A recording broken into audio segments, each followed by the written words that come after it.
అరే తమ్ముడు, వీడికి ఏం కావాలో చూడు. ఏం తమ్ముడు ఏం కావాలి? 2 కుర్కురే అన్న.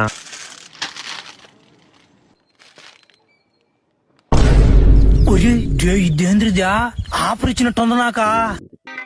అన్నా తీసేసుకున్నా. అన్నా నేను షాప్ వాడికి 20 రూపాయలు ఇచ్చా అన్న, ఆడు నాకు 100 రూపాయలు ఇచ్చాడు. అదేంట్రా? అదేమంటావేంటి, ఫ్రీగా 100 రూపాయలు దొరికితే నేను ఉంచుకుంటాలే.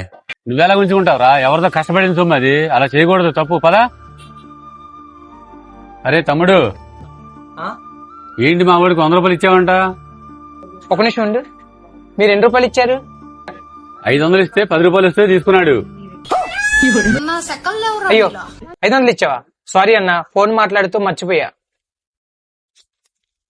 ఇదిగో 400. ఫోన్ మీద తక్కువ చేసి పెట్టుకు తమ్ముడు. కొంతమంది 20 రూపాయలు ఇచ్చి 500 ఇచ్చానంటారు.